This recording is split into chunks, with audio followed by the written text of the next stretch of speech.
Hi, good morning. I just woke up.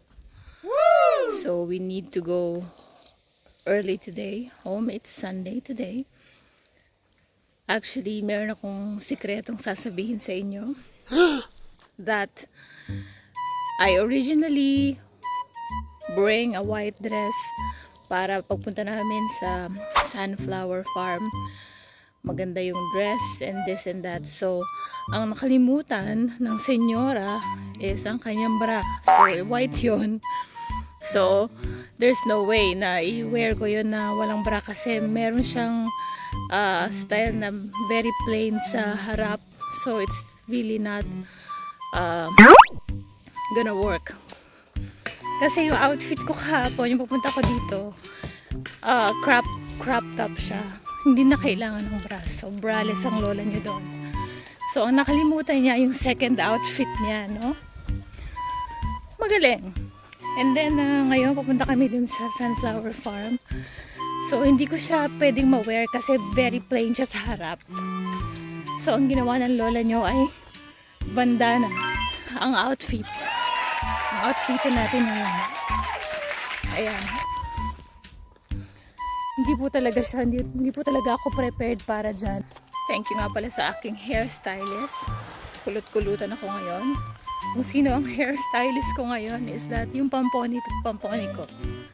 Yung ponytail ko na ngayon ay nasa likod ko na. Ayan. This is the little street that we are walking through, going there to the sunflower farm.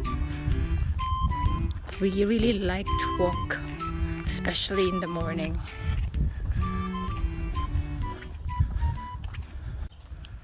We saw a cherry.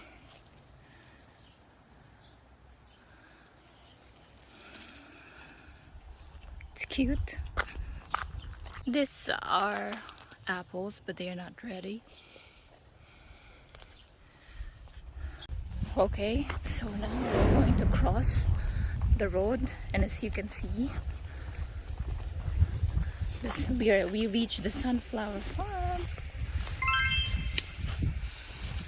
Look at that.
Liza sunflower farm. And as you can see, lahat yan ang natatanaw nyo ay puro sunflower. It's pretty. It's a big challenge to go in between them because there's a lot of bees. I'm a little bit afraid, but the bees are really friendly. They are very welcoming to us. So it was a nice one. I think that's enough for me here. I really love flowers, as you can see with the subject of all my photos and videos. I'm really crazy about them. They are the best thing in this world. They are always pretty. I haven't seen not even one flower that is not pretty. And syempre na ipanalo natin yung mga outfit natin na biglaan na ganyan.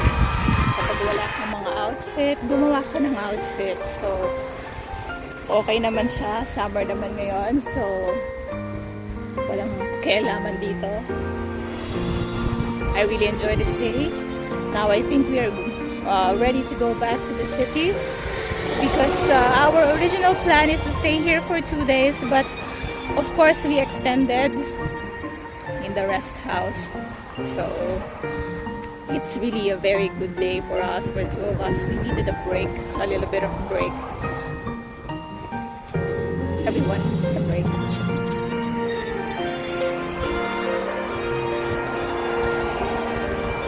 Bye, alright, that's it for me. I hope you enjoy and thank you for watching. We are going to the supermarket. Because we have unexpected You want to open this?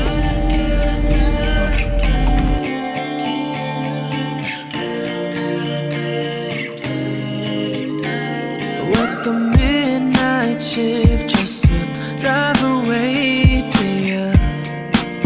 That's okay by me. You tell me to stay, but you celebrate when I pull up to your street.